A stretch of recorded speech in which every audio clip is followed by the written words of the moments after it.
Bom dia a todos. É um prazer muito grande fazer parte desse grupo, né, compor essa equipe, que de certa forma está aqui para juntas elaborarmos aí um curso de extensão, né? Então, para mim é um prazer muito grande ter sido convidada. Agradeço imensamente o convite, né?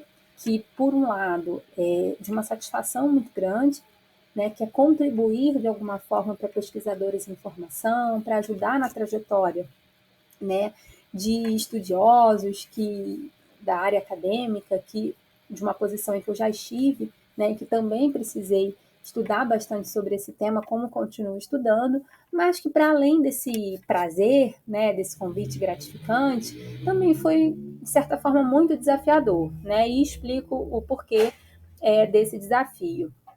Porque, de certa forma, toda a minha trajetória, né, e o meu interesse também, em grande medida, na área acadêmica, ele se voltou ao longo de todos esses anos, né, para a área de ciências humanas. Então, contribuir de alguma forma, elaborar uma aula, compor os temas, pensar na metodologia, né, desse curso de extensão. Então, tudo que foi pensado aqui foi pensado, de certa forma, privilegiando a questão da área da saúde, né, que é a formação na qual vocês estão se debruçando. Então, isso, por um lado, também se apresentou como um desafio muito grande. E desafio muito bom, né, principalmente no nosso, a gente ter, né, momentos do nosso trabalho que lidem com desafios, isso dá um brilho nos olhos que é muito interessante para a gente. Então, fiquei muito feliz pelo convite, né, me sinto muito honrada de terem pensado em mim para acompanhar essa equipe, e agradeço também aos meus colegas, professores que estão junto comigo nessa empreitada. Tá? Então, o nome do curso de extensão, né, é Tópicos de Metodologia Científica, e hoje nós damos início à aula que a gente está chamando de módulo 2, né, o projeto de pesquisa. E aí começo é, falando um pouco, né, que essa aula ela foi pensada por mim, professora Juliana Prata, e pelo professor Jonatas Oliveira, e o fato dessa aula, né, ter sido planejada, organizada, pensada em conjunto, em dupla, mostra um pouco do trabalho, né, coletivo que compõe todo esse curso, a iniciativa do curso de um modo geral, tá? Vou falar um pouco sobre a minha trajetória acadêmica, porque eu acho que é um pressuposto importante falar sobre isso, né, para de alguma forma também retomar questões que foram fundamentais para mim no momento de elaboração, por exemplo, de um projeto de pesquisa, que é o tema dessa aula número 2, mas também para deixar muito claro qual é o meu papel, né? Qual foi em cada um dos momentos da minha trajetória acadêmica o meu papel, a minha função e como eu acabei lidando, né, com os desafios que são inerentes a qualquer empreitada com a qual a gente se propõe. E elaborar um projeto de pesquisa é uma grande empreitada para quem está cursando a universidade, né? Bom, a minha formação, ela basicamente se deu, né, de maneira geral, assim, nos cursos da UFRJ, né, na Universidade Federal do Rio de Janeiro. Então, eu fiz inicialmente o curso de graduação e bacharelado em História pela UFRJ. Posteriormente, eu ingressei no mestrado e tanto o mestrado quanto o doutorado eu defendi em História Comparada, no programa de pós-graduação em História Comparada, também dessa mesma instituição, né, da UFRJ.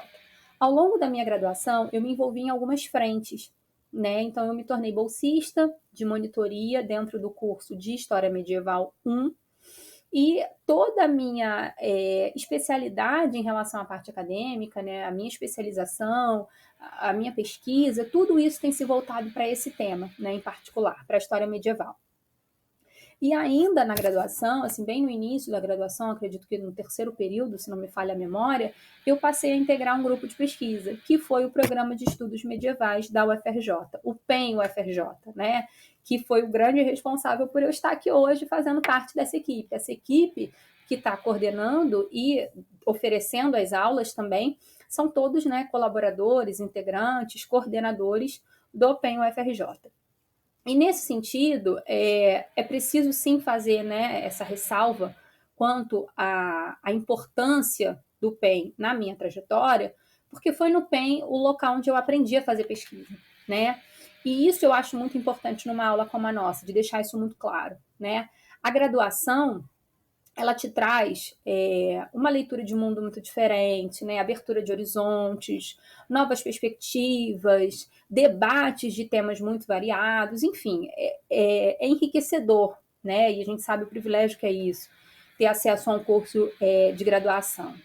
Mas, além disso, às vezes, em alguns aspectos, por exemplo, a parte relacionada à pesquisa em si, a aprender a fazer pesquisa, as etapas de uma pesquisa, o que compõe de fato uma pesquisa, o que não pode faltar, o que é imprescindível.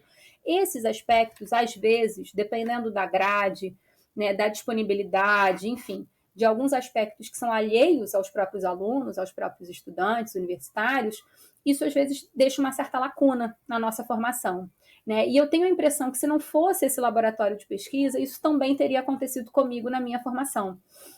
Então, por isso, eu ressalto a importância, né, de um espaço como o PEN UFRJ teve na minha trajetória, né, na minha formação como um todo.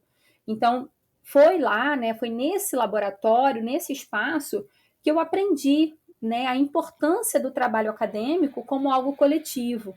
Né? Eu aprendi o que era pesquisa, como pesquisar, como lidar com críticas, como construirmos juntos um trabalho, né? E como ajudarmos o outro também com as nossas contribuições, com as nossas críticas, os nossos comentários. Então, durante toda a minha formação, foi ali no PEN que eu lidei com pessoas com níveis de formação muito diferentes, né? Pesquisadores em níveis hierárquicos, digamos assim, muito diferentes. Então, eu já fui uma graduanda, tendo o meu trabalho, por exemplo, um trabalho de comunicação, um projeto mesmo de pesquisa de graduação, sendo comentado por professores doutores. Né? Então, isso é muito importante, esse diálogo, essa troca, isso é muito fundamental. Isso traz assim, um enriquecimento do trabalho que muitas vezes, naquele momento, a gente nem percebe a grandeza disso. Mas aos poucos, conforme isso vai se repetindo e a gente vai escutando as críticas e a gente vai também comentando o trabalho dos nossos colegas, isso vai trazendo assim uma riqueza muito grande no material, muito grande mesmo. Tá? Então, assim, a primeira dica, a primeira orientação, né, se eu tivesse que ressaltar assim, o primeiro aspecto, sem dúvidas, é esse. Procurem espaços de troca em relação à pesquisa. Laboratórios de orientação, espaços em que se converse sobre pesquisa, às vezes aqueles grupos de escrita, escrita livre, escrita acadêmica, qualquer coisa que contribua nesse sentido vai trazer benefícios, né? E esses benefícios são notáveis quando a gente observa o trabalho como um todo, né? Quando a gente olha ali de fora, depois que o trabalho está pronto, a gente observa como essas contribuições foram fundamentais para a organização do trabalho como um todo. São ganhos muito significativos e é o que, de fato, torna a pesquisa muito rica. Bom, em relação à nossa aula em si, né, que é a aula voltada para a elaboração e escrita do projeto de pesquisa. Como eu falei, essa aula ela foi pensada por mim e pelo professor Jonatas, né, privilegiando alguns aspectos em essencial.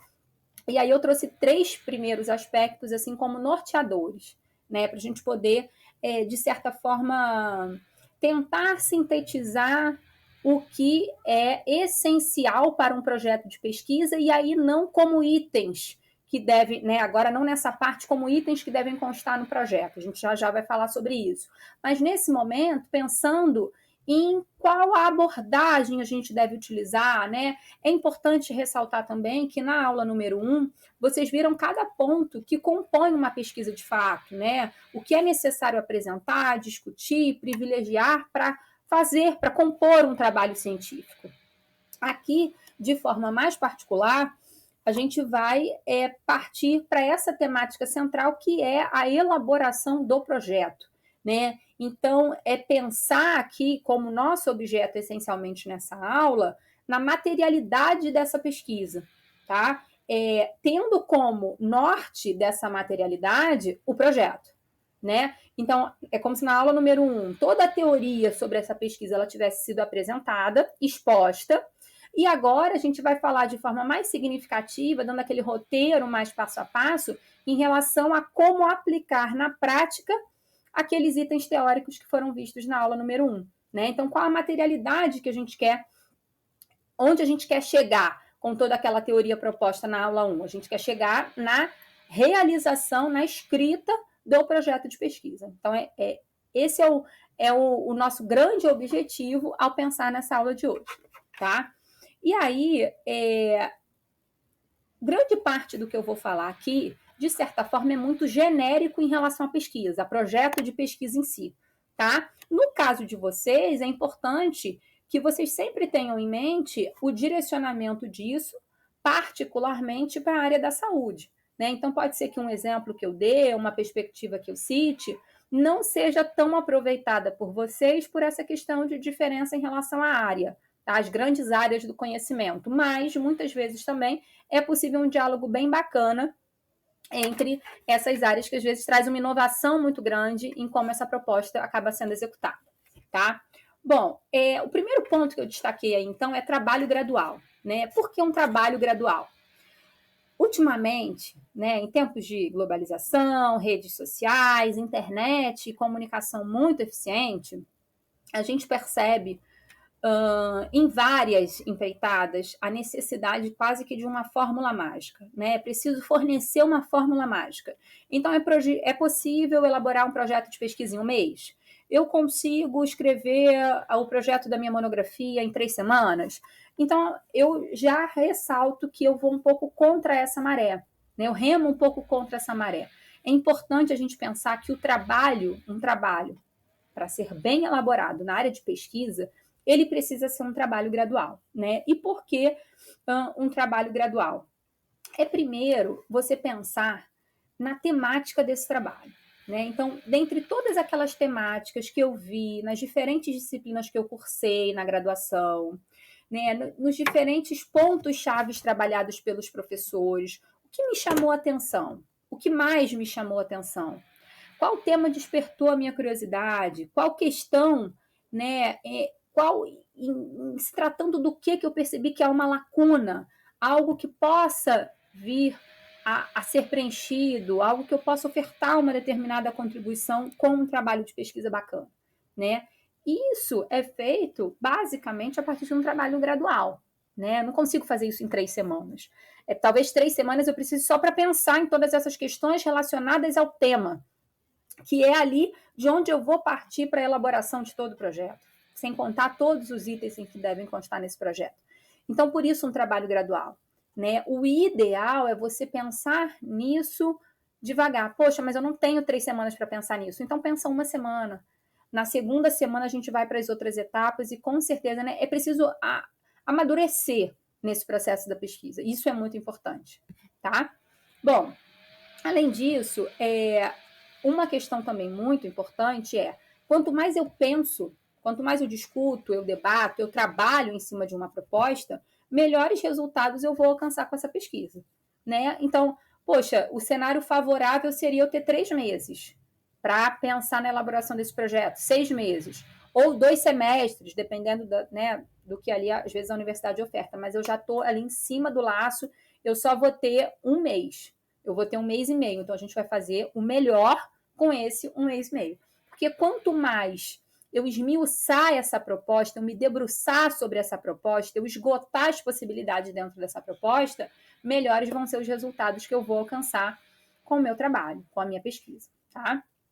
O segundo ponto que eu coloquei diz respeito à adequação da proposta. Né? E por que adequação da proposta?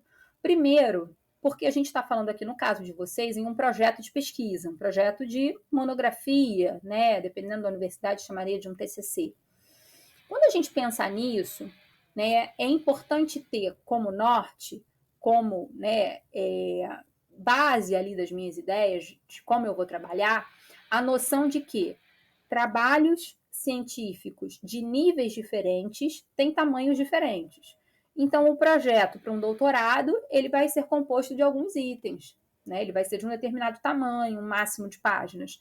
Um trabalho de monografia, de graduação, ele vai ser um trabalho mais enxuto. Os objetivos, né, que eu preciso, de certa forma, alcançar, eles são mais simples. Claro, condizentes com o nível de formação adequado né, para que tudo componha uma lógica, tá? Então, isso é importante da gente ressaltar, porque não é possível pesquisar grandes temas sem elaborar recortes. Não é possível pesquisar totalidades. Isso é muito importante da gente pensar. Parece uma bobeira, mas isso é um aspecto fundamental, essencial. E por quê? Né? Porque, por exemplo, vamos dizer que eu tenho interesse em pesquisar sobre vacinas, tá? Vou usar essa temática aqui como uma temática aí chave, guarda-chuva. Então eu quero colocar no meu projeto de pesquisa a temática, né? O grande tema vão ser as vacinas. Eu não consigo pesquisar isso num projeto de pesquisa, vacinas, não. Eu preciso, dentro desse grande tema, elaborar alguns recortes. E aí a gente vai pensar, né, adequadamente nisso. Então, eu quero pesquisar que tipo de vacina, qual aspecto específico dentro desse grande tema vacina, quais recortes eu vou fazer dentro disso, para que a proposta ela seja viável. Né? Então, eu vou pesquisar as vacinas aonde, em que momento histórico, eu tenho fontes que me permitam estudar, né, essa temática, porque não adianta eu ter uma ideia muito bacana e essa proposta ela não ser viável.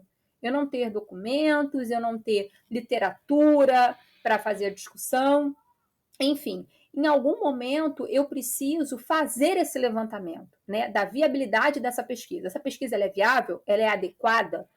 Imagina depois de um projeto pronto, eu verificar que não é possível, porque o que eu quero pesquisar muitas vezes pode ser, né, nunca tenha sido pesquisado por ninguém. Eu não consigo fazer isso muitas vezes numa graduação. Eu precisaria de insumos para fazer isso numa graduação. Às vezes é o tipo de aspecto que eu consigo dar conta no doutorado, porque eu vou ter 4 anos, né, só para me dedicar àquela pesquisa, mas muitas vezes na graduação isso não é possível. Então, a adequação dessa proposta ela é muito importante, tá? Saber se essa proposta é adequada, levantando o que eu preciso para isso.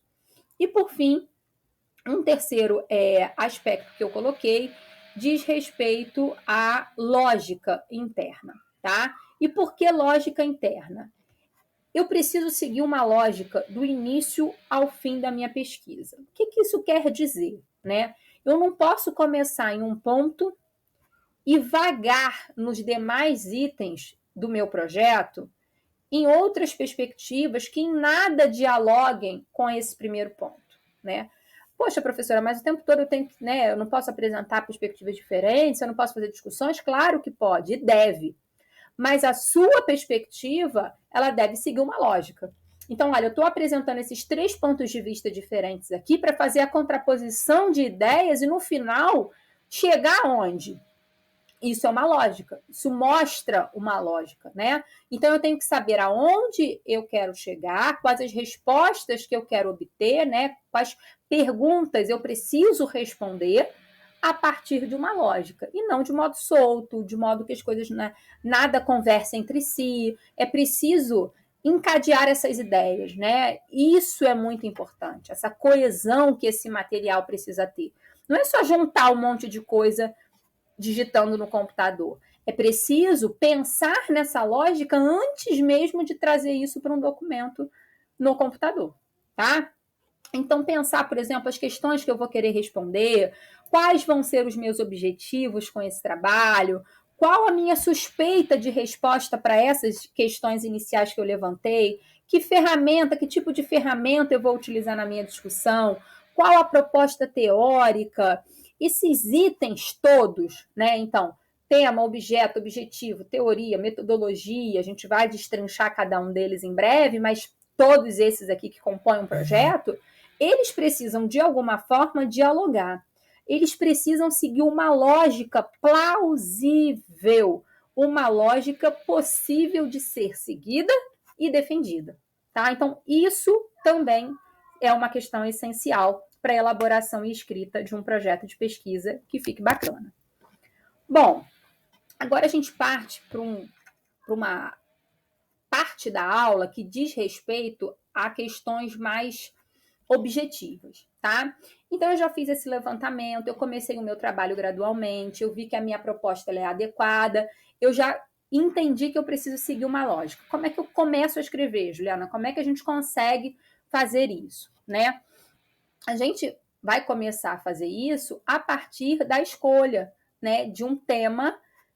E a partir da escolha desse tema, que eu já vou ter feito, se eu comecei gradualmente esse trabalho, se eu pensei na lógica, eu vou elaborar os recortes. Então, ainda usando como exemplo a questão das vacinas, tá? Eu vou partir para o recorte desse grande tema que são as vacinas. Que tipo de vacina, que aspecto dentro desse tema guarda-chuva que são as vacinas, em que momento histórico eu vou estudar essas vacinas? Por exemplo, é a criação da vacina contra a febre amarela? São os efeitos dessa vacina no mundo de hoje? É uma comparação de uma coisa com a outra? É a evolução de como essas vacinas são criadas, dos materiais? Tudo isso são escolhas, né? Quando a gente diz assim, olha, não é possível estudar, pesquisar totalidade, significa dizer que a gente vai precisar fazer algumas escolhas. Eu vou precisar escolher se é A ou B. Eu vou precisar me posicionar e sustentar porque eu escolhi essa posição. Por que eu escolhi A e não B? E aí entra a questão da lógica interna. Porque eu tenho fontes, porque eu tenho uma literatura, porque é possível fazer um debate. Tudo isso precisa estar dentro do meu projeto, tá? A partir do momento que eu vou escolher o meu tema e que eu conseguir fazer os recortes, então qual é o período temporal, qual é o recorte espacial, se é no Brasil, se é comparando 2 ou 3 localidades dentro do Brasil, se é uma comparação do Brasil com outros países, se é um cenário mundial, enfim. A partir de todas essas escolhas feitas, eu vou partir para a proposição de questões. Toda pesquisa, e aí vocês devem ter visto isso com muita clareza na aula 1, né? Toda pesquisa, ela parte de uma questão essencial, e aí a gente pode falar de questões secundárias também, não apenas de uma questão, mas de questões no plural, tá? Mas é preciso, depois desse recorte, pensar na proposição das questões. O que eu quero, né? O que é uma questão? Ela é uma pergunta, certo? O que eu quero responder com o meu projeto de pesquisa? Qual é o meu problema de pesquisa? Qual é a minha problemática? Qual é o meu questionamento central? O que eu quero debater? Né? O que eu quero discutir? Então, a gente pode pensar numa questão central. Então, vamos lá. Comparar o modo de criação das vacinas, né? De organização, de como essas vacinas elas são constituídas no Brasil e na China, quando eu falo de Covid-19. Pensando no ano de hoje, em 2023, que essas vacinas já foram ali um pouco mais pensadas, elaboradas, que já deve existir caminhos diferentes, laboratórios diferentes que a gente já sabe que estão pensando nisso. Então, eu posso fazer essa comparação. Eu tenho um recorte temporal, que é a atualidade, eu tenho um recorte espacial, né, geográfico, que é comparar 2 países, eu tenho um tema já recortado, tá? Então, o meu questionamento central é esse. O que eu quero debater é isso. E daí podem surgir questões secundárias como consequência dessa questão guarda-chuva, tá? Questões também que muitas vezes vão surgindo ao longo da minha pesquisa, a partir do momento que essa pesquisa ela vai sendo delimitada, tá? Não é rígido, é algo que pode mudar, inclusive esse questionamento, mas é preciso partir de algo que obedeça aquela lógica interna que a gente falou anteriormente, ok? Então não é algo que muitas vezes vai ser completamente estático, é algo que pode mudar. Eu posso até perceber ao longo da minha pesquisa que uma outra questão é mais central para mim, é a mais importante, que aquela que eu pensei que inicialmente fosse vai ser uma questão secundária. Mas é importante ter essa organização, desde o início da escrita do meu projeto de pesquisa, tá? Bom, depois disso, a gente precisa identificar quais são os objetivos gerais e específicos da pesquisa. A partir do momento que eu tenho clareza das minhas questões, né, eu consigo identificar os objetivos. O que são os objetivos? É aonde esse trabalho de pesquisa ele quer chegar. Geralmente, a gente divide em objetivos gerais e específicos. Esses objetivos, eles aparecem identificados no projeto, na imensa maioria das vezes, com verbos no infinitivo. Então, como é que eu posso organizar, né, exemplificar esses objetivos gerais e específicos de um projeto de pesquisa? Seria identificar alguma coisa, elaborar alguma coisa, debater, compreender, discutir, comparar, Todos esses verbos, eles podem me levar a bons objetivos gerais e específicos dentro da minha pesquisa. Obviamente, esse objetivo geral ele vai estar relacionado de forma mais direta à minha questão central, né? E os objetivos específicos vão estar vinculados de forma também lógica, né, às questões secundárias que surgiram ou que estão surgindo na construção dessa pesquisa, tá? Bom, eu já tenho meu tema, eu já tenho isso recortado, eu já tenho qual é a minha questão, eu já tenho os objetivos. Para onde eu vou agora? Eu vou selecionar a minha opção metodológica, né? Para responder a determinadas questões, a gente pode utilizar caminhos diferentes para chegar nessas respostas. Qual é o caminho que eu vou usar? O método é isso, é esse caminho, é esse instrumento, é essa ferramenta. Qual é a ferramenta que vai embasar o meu trabalho de pesquisa? De certa forma, é isso, tá? É o método que eu vou seguir naquele projeto para amparar a pesquisa que está sendo feita. Pode ser uma ferramenta quantitativa, né, que vai lidar com números de forma mais direta, pode ser, ou com amostragens, por exemplo, comparação de resultados, pode ser uma ferramenta mais qualitativa. Então, isso vai depender, pode ser também uma abordagem comparativa, né, como eu falei. Só que essa escolha, ela vai depender de forma totalmente direta, vai estar vinculada, né, de forma totalmente direta àqueles aspectos que eu mencionei anteriormente. Qual é o meu tema, qual é a questão que eu quero responder, quais são os meus objetivos. Se dentre os meus objetivos, aquele geral é comparar alguma coisa, muito provavelmente, dentro da minha abordagem metodológica, vai ter que estar um método comparativo. Isso faz sentido. Isso obedece a uma lógica interna, entende? Então, é preciso pensar nessa lógica interna em cada etapa desse projeto. Por isso que eu mencionei que é preciso que A dialogue com B, né? Que teoria, metodologia, objeto, objetivos estejam, né, de alguma forma coesos, seguindo ali uma trajetória que possa chegar a um resultado a partir dessa lógica interna, ok? Bom, a partir do momento que eu vou selecionar essa metodologia, a gente vai partir então para os outros aspectos relacionados a esse projeto. E aí eu coloquei como outros pontos importantes por uma questão principal, tá? Toda vez que eu vou organizar um trabalho, né, eu preciso pensar se há um modelo a ser seguido. Tá? Então, um exemplo, eu vou apresentar um trabalho numa comunicação. Eu preciso olhar quais são as normas de apresentação de trabalhos. Tá?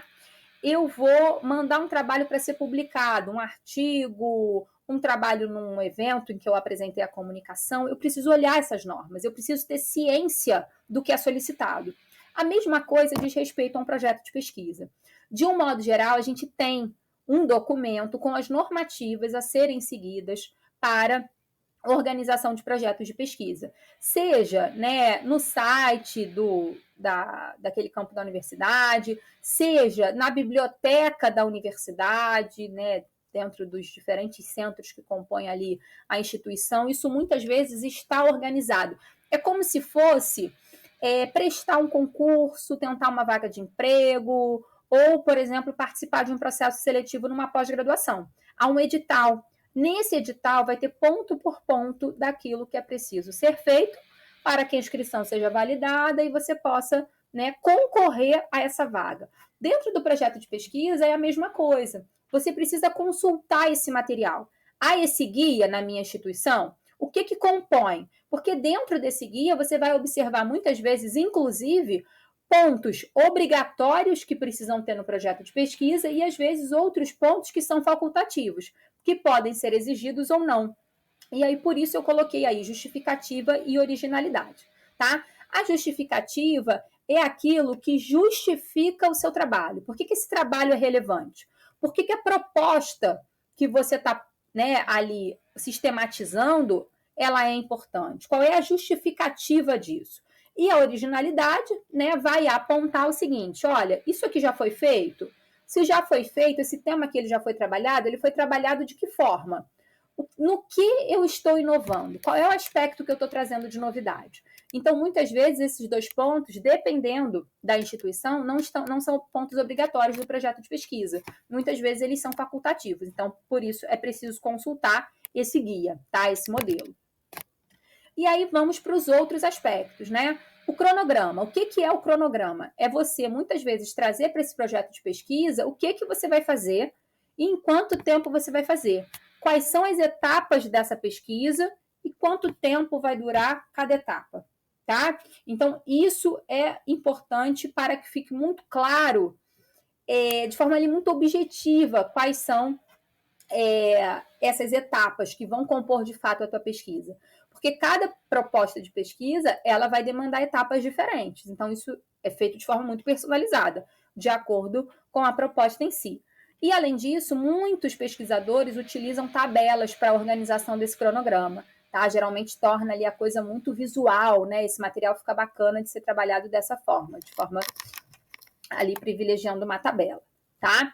Além disso, a proposição teórica, né? A que tipo de teoria eu vou me filiar, eu vou fazer uso de que tipo de pressupostos teóricos para dar conta dessa pesquisa. Então, isso também vai mudar muito de área para área, né? Então, no nosso caso, por exemplo, nas ciências humanas, eu vou usar, por exemplo, dentro da história, uma abordagem sociológica, antropológica, um diálogo ali com a filosofia, enfim, como essa teoria, né, que é a lente a partir do qual eu vou visualizar, analisar o meu objeto, a partir de que instrumentos eu vou, né, montar essa lente, né? Como, a partir de que pressupostos eu vou partir para analisar o meu objeto de pesquisa. Depois, o debate bibliográfico, né? O que é esse debate bibliográfico? É levantar, né? Então, a gente tem o levantamento e dentro das outras aulas isso vai aparecer também.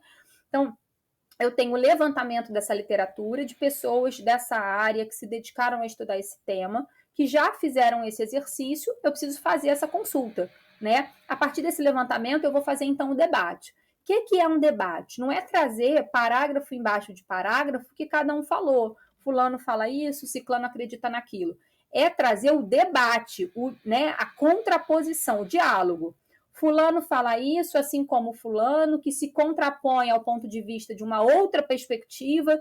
Então, esse debate ele precisa ser muito bem organizado, né? É preciso ter clareza desses pontos de vista diferentes para, de certa forma, compor a harmonia dessa discussão. Tá? O debate muitas vezes também é chamado de discussão bibliográfica. Tá? A discussão talvez traga até mais clareza em relação ao significado desse item. Depois disso, partimos para a elaboração de hipótese ou hipóteses no plural. Né? O que é a hipótese? A hipótese de uma pesquisa, na verdade, é a resposta. Né? Eu não fiz o questionamento central lá, eu não tenho, talvez, questões secundárias que eu quero responder com a minha pesquisa. Aqui vão ser as respostas, as supostas respostas. Né? Eu só vou verificar se essas hipóteses elas são válidas ou não lá no final da minha pesquisa, quando a minha pesquisa estiver pronta. Eu não consigo fazer isso no projeto. Mas no projeto, muitas vezes, dependendo dessa normativa da instituição, eu já preciso trazer quais são as hipóteses. Onde eu acho que eu vou chegar. Eu só vou verificar se de fato eu vou chegar lá quando a pesquisa estiver pronta. Mas aqui eu consigo verificar quais são, né, os horizontes possíveis para se chegar com essa pesquisa. Dependendo da abordagem, também é preciso elencar os resultados esperados, né, que seriam ali considerações parciais sobre essa pesquisa, então as conclusões iniciais a partir disso, e por fim, as referências bibliográficas, né, que são os materiais que eu consultei, sejam fontes, sejam documentos, seja a literatura em si, o que já se produziu sobre aquele tema. Isso também, geralmente, é a parte obrigatória de todo projeto de pesquisa. Bom, agora, né, partindo para a... Agora que a gente elencou cada uma dessas partes, trazendo ali o resumo disso aí, né, como isso aí precisa estar amparado.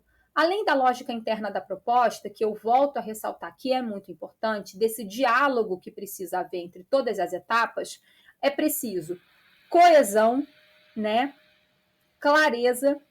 Coesão quer dizer clareza nesse sentido, né? As coisas têm que ficar muito claras. Coerência. Então, se eu falei A no início, lá nos resultados esperados, nas minhas considerações parciais, eu preciso continuar falando A. Ou explicar por que eu não estou mais falando A e eu mudei para B. Foi o que me levou a essa mudança? Por que a partir do meu levantamento inicial eu já não posso mais sustentar essa perspectiva e a gente vai partir para um outro lado? É preciso coerência. Eu não posso defender uma perspectiva que se contrapõe a outra e as duas estarem dialogando de forma confluente no meu trabalho, né? Então é preciso essa coerência. E é preciso também uma revisão do material, né? Todo trabalho de escrita acadêmico, ele precisa ser revisto. Muitas vezes a gente mesmo, pesquisador, dá conta dessa revisão, algumas pessoas veem a necessidade de contratar um revisor, mas no projeto de pesquisa, de um modo geral, a gente consegue dar conta dessa revisão.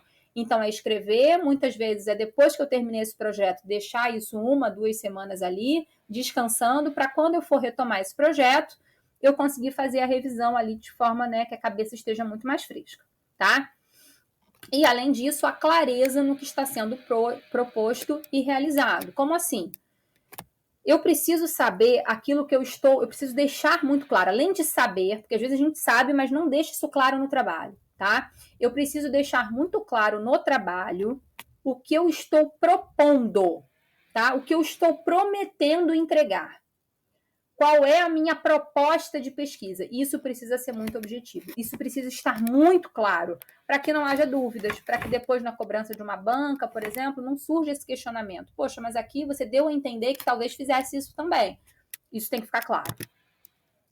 Eu trouxe aqui alguns exemplos, e aí quem tiver interesse pode tirar um print para, de repente, se utilizar de algum desses recursos, né?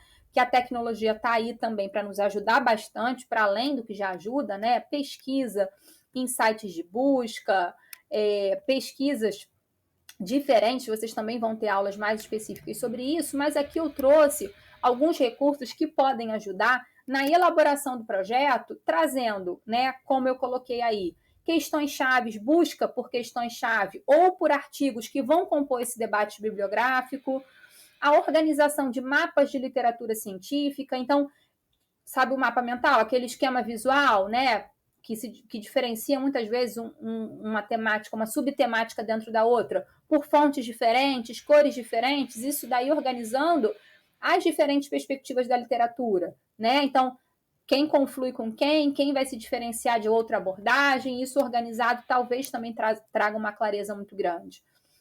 E, além disso, gráficos interativos e listas temáticas que também podem já organizar, né? Trazer essa primeira organização do material que vai compor o projeto. Então, esses recursos, eles são muito interessantes, né? Porque é isso, é a gente fazer o uso dessa tecnologia ao nosso favor. Algo que tinha que ser feito totalmente manual algumas décadas atrás, hoje em dia já pode ser feito de forma super interativa e com 2, 3 cliques no computador, se eu já tenho ali, né, de onde partir. Lembrando sempre que é imprescindível, muito importante, verificar, né? A tecnologia, ela traz para a gente esse recurso. A inteligência artificial, ela tem, né, mostrado aí cada vez mais as suas vantagens também no meio acadêmico, mas é preciso ainda o papel do pesquisador para organizar isso, para fazer a verificação, né, a conferência, tudo isso é muito importante, é o que traz ali toda a legitimidade para o trabalho de pesquisa, tá? Bom, um último aspecto que eu acho fundamental ressaltar diz respeito à importância de apresentação de trabalhos na elaboração de qualquer pesquisa. Muitas vezes, quando a gente integra esses laboratórios de pesquisa, de orientação, né, que a gente já está começando, ensaiando essa pesquisa com o professor orientador, surgem convites para integrar seminários, congressos, simpósios, né? Então, compor as mesas ali de jornadas discentes, enfim, os mais variados eventos acadêmicos. E muitas vezes é um receio inicial, né? Se a gente vai conseguir dar conta, se vale a pena. E aí eu digo, né, a partir da minha experiência, retomando aí a minha trajetória, que esse tipo de postura ele é fundamental, né? A participação com a apresentação desses trabalhos traz uma riqueza muito grande de material, né? Por quê? Porque, primeiro, você auxilia na construção do teu projeto. Cada trabalho que você se propõe a apresentar, a escrever, a elaborar uma comunicação, a trazer isso para o meio acadêmico, né? de forma ali pública, que outras pessoas vão estar assistindo, vão estar contribuindo, vão estar perguntando, isso traz para você, primeiro, a necessidade de sistematizar o que você já tem. Então, muitas vezes, a gente tem muitas ideias soltas na cabeça. Quando eu preciso apresentar uma comunicação numa jornada, por exemplo, isso já precisa ser sistematizado. Eu preciso partir para a prática, elaborar a materialidade disso, tá? Depois, isso vai, cada trabalhinho desse que vai sendo apresentado, cada comunicação, cada proposta que eu mando para depois do congresso para ser publicado, tudo isso vai compor a minha pesquisa. Então, tudo isso enriquece a troca, enriquece o diálogo, consolida o meu trabalho de pesquisador e a pesquisa em si. Então, traz o que a gente comentou lá no início, a materialidade dessa pesquisa, que é o projeto. Isso, quando é feito gradualmente, que também foi um aspecto que foi destacado, né? Quando a gente consegue organizar esse tempo, elaborar um cronograma, dentro desse cronograma, privilegiar os diferentes eventos acadêmicos que vão acontecer na nossa área, a gente, além de ter, né, a escuta, além de aprender tantas coisas quando a gente escuta as palestras, quando a gente escuta ali as conferências, a gente também contribui para o nosso próprio trabalho na medida em que a gente vai, de fato, né, se arriscar e trazer e propor já dentro da nossa pesquisa algum trabalho ali para ser avaliado, comentado, né, de alguma forma sistematizado. Bom, é isso. Eu espero que vocês tenham gostado. Agradeço a toda a equipe produtora de conteúdos, a coordenação acadêmica, a Secretaria de Saúde também. Muito obrigada.